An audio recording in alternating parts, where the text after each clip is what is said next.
Assalamualaikum warahmatullahi wabarakatuh. Alhamdulillahirrabbilalamin. Wassalatu wassalamu ala asyrafil anbiya'i wal mursalin Sayyidina wa maulana Muhammadin wa ala alihi wa sahbihi ajma'in. Amma ba'd.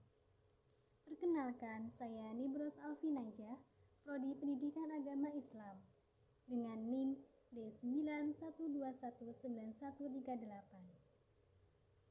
Di sini saya akan mempresentasikan mengenai mata kuliah Psikologi Perkembangan yang diampu oleh Dr. Haji Ahmad Muhyiddin Zuhri, MAG. Sebelumnya, terima kasih kami ucapkan kepada Bapak Muhyiddin yang telah memberikan tugas ini kepada kami.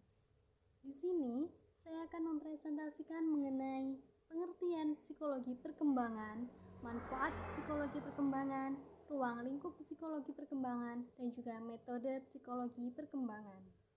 Yang poin pertama, mengenai pengertian psikologi perkembangan. Di sini pengertian ada secara bahasa, secara istilah, dan juga pengertian menurut para ahli. Secara bahasa, psikologi terdiri dari dua kata, yaitu psikologi dan juga perkembangan. Adapun psikologi menurut bahasa berasal dari bahasa Yunani, yaitu psyche, yang berarti jiwa, dan logos yang sepadan artinya dengan ilmu. Jadi, psikologi adalah suatu kajian yang mempelajari tentang ilmu jiwa, sedangkan perkembangan adalah proses perubahan progresif yang bersifat kualitatif fungsional dan terjadi pada aspek fisik dan psikis.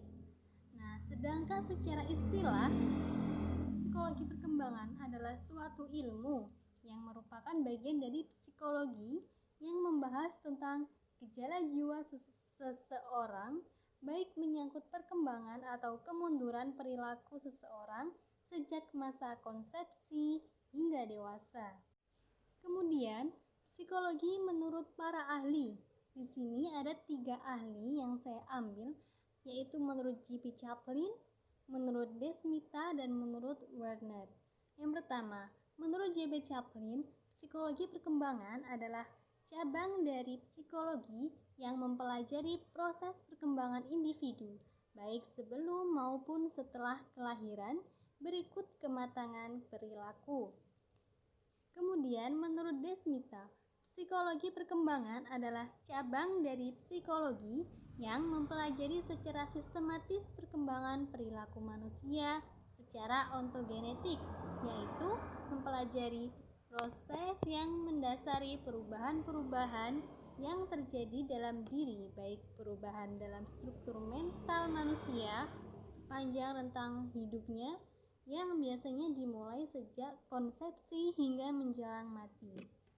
Dan menurut Werner, psikologi perkembangan, pengertian perkembangan menunjuk pada suatu proses ke arah yang lebih sempurna dan tidak begitu saja diulang kembali. Perkembangan individu menunjuk pada perubahan yang bersifat tetap dan tidak dapat diulang kembali. Yang selanjutnya, manfaat mempelajari psikologi perkembangan. Di sini ada 7 manfaat yang dapat kita ambil dalam mempelajari psikologi perkembangan. Yang pertama, bisa memunculkan sifat senang bergaul dengan orang lain, penuh perhatian kepada mereka, baik dalam lingkungan keluarga, sekolah, maupun masyarakat. Yang kedua, bisa mengarahkan seseorang untuk berbuat dan berperilaku sesuai dengan tingkat perkembangan orang lain. Yang ketiga, khususnya bagi pendidik, bisa memahami dan memberikan bimbingan kepada anak sesuai dengan taraf perkembangan anak didiknya, sehingga proses pendidikan akan berjalan dengan sukses dalam mencapai tujuannya. Nah, manfaat yang keempat, mendapat pengetahuan tentang perkembangan yang bisa memberikan harapan dan realistis yang tepat terhadap perilaku seseorang. Manfaat yang kelima, mendapat pengetahuan tentang perkembangan yang bisa membantu dalam memberikan respon yang tepat terhadap perilaku seseorang. Kemudian yang keenam, mendapat pengetahuan tentang perkembangan dan bisa membantu untuk mengenali kapan perkembangan seseorang terjadi. Nah, manfaat yang ketujuh, membantu dalam diri sendiri, membantu untuk mendalami diri kita sendiri. Poin selanjutnya adalah ruang lingkup psikologi perkembangan.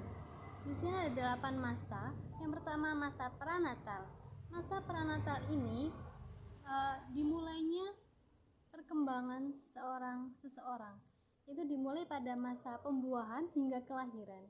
Nah, selama masa ini, sebuah sel tunggal tumbuh menjadi organisme lengkap dengan sebuah otak dan kemampuan berperilaku. Kemudian, masa bayi. Masa bayi ini antara usia 2 minggu hingga 2 tahun. Nah, pada masa ini dianggap sebagai periode kritis dalam perkembangan kepribadian karena pada periode ini diletakkan dasar-dasar untuk kepribadian dewasa. Selanjutnya yang ketiga, masa kanak-kanak awal, yaitu rentan usia 2 sampai 6 tahun. Nah, pada masa ini dikatakan usia prakelompok karena pada masa ini anak-anak mempelajari dasar-dasar perilaku sosial sebagai persiapan bagi kehidupan sosial yang lebih tinggi yang diperlukan untuk menyesuaikan diri pada waktu masuk kelas 1 SD. Kemudian yang keempat, masa kanak-kanak akhir. Pada masa ini antara usia 6 hingga 12 tahun. Nah, pada masa ini anak-anak telah siap untuk mendapatkan pendidikan di sekolah dan perkembangannya berpusat pada aspek intelek. Kemudian, selanjutnya, masa puber. Masa puber ini antara usia 11 menuju 12 tahun hingga 15 menuju 16 tahun. Nah, pada masa puber ini ada kriteria yang sering digunakan untuk menentukan permulaan masa puber, yaitu haid yang pertama kali pada anak perempuan dan mimpi basah pada anak laki-laki. Nah, masa puber ini memiliki 4 perubahan tubuh yang utama yang bisa kita ketahui. Yang pertama, perubahan besarnya tubuh. Yang kedua, perubahan proporsi tubuh. Yang ketiga, perubahan ciri-ciri seks sekunder. Dan yang keempat, perubahan ciri-ciri seks primer. Nah, kemudian selanjutnya masa dewasa awal. Masa dewasa awal ini pada usia 21 hingga 40 tahun. Masa ini merupakan masa pencaharian kemantapan dan masa reproduktif, yaitu suatu masa yang penuh dengan masalah dan ketegangan emosional, periode isolasi sosial, periode komitmen, dan masa ketergantungan, perubahan nilai-nilai, kreativitas, dan juga penyesuaian diri pada pola hidup yang baru. Kemudian, selanjutnya, masa dewasa pertengahan. Ini terjadi pada usia 40 hingga 60 tahun. Nah, ciri-ciri yang menyangkut pribadi dan sosial pada masa ini antara lain masa ini merupakan periode yang paling ditakuti. Yang kedua, masa ini merupakan masa transisi di mana pria dan wanita meninggalkan kehidupan dengan ciri-ciri jasmani dan perilaku yang baru. Kemudian, yang ketiga, masa ini adalah masa berprestasi. Nah, menurut Erikson, selama masa ini orang akan menjadi lebih sukses atau bahkan sebaliknya. Nah, yang keempat, pada masa ini perhatian terhadap agama lebih besar yang dilandasi kebutuhan pribadi dan sosial. Kemudian yang terakhir, masa akhir atau usia lanjut. Ini terjadi pada usia 60 tahun hingga meninggal nanti. Nah, usia lanjut atau usia tua adalah periode penutup dalam rentang hidup seseorang. Pada masa ini ditandai dengan adanya perubahan yang bersifat fisik dan psikis yang semakin menurun. Oke, poin selanjutnya, metode psikologi perkembangan. Metode psikologi perkembangan ini ada 2. Yang pertama, metode yang bersifat filosofis. Dan yang kedua, metode yang bersifat empiris. Metode yang bersifat filosofis ini ada 3. Yang pertama, metode intuitif. Yang kedua, metode kontemplatif. dan yang ketiga metode filosofis religius. Nah, sedangkan metode yang bersifat empiris ini ada 6 metode. Yang pertama metode observasi, yang kedua metode klinis, yang ketiga metode pengumpulan, yang keempat metode eksperimental, yang kelima metode cross section, dan yang keenam metode longitudinal. Selanjutnya kita akan membahas mengenai metode yang bersifat filosofis. Di sini yang pertama metode intuitif. Metode ini dilakukan dengan cara sengaja untuk mengadakan suatu penyelidikan atau dengan cara tidak sengaja dalam pergaulan sehari-hari. Dalam keadaan yang terakhir itu, kita mengadakan penilaian terhadap sesama kita atau benar-benar ingin kita ketahui keadaannya melalui kesan-kesan yang terhadap orang-orang tersebut. Langkah-langkah seperti ini justru kesan pertamalah yang paling besar peranannya dalam pengambilan kesimpulan. Namun, periode ini kurang memenuhi syarat. Maka dari itu, metode ini perlu digabungkan dengan metode yang lain agar memperoleh kesimpulan yang valid. Kemudian yang kedua, metode kontemplatif. Metode ini digunakan dengan jalan merenungkan objek yang akan diketahui dengan mempergunakan kemampuan berpikir kita. Alat utama yang digunakan adalah pikiran yang benar-benar sudah dalam keadaan objektif. Artinya, murni tidak tercampur dengan alat-alat yang lain serta tidak tercampur pula dengan pengaruh-pengaruh dari luar yang bersifat lahiriah dan biologis. Yang ketiga, metode filosofis religius. Metode ini digunakan dengan mempergunakan materi-materi agama sebagai alat utama untuk meneliti pribadi manusia. Nilai-nilai yang terdapat dalam agama merupakan kebenaran-kebenaran absolut dan pasti benar. Selanjutnya kita membahas mengenai metode yang bersifat empiris.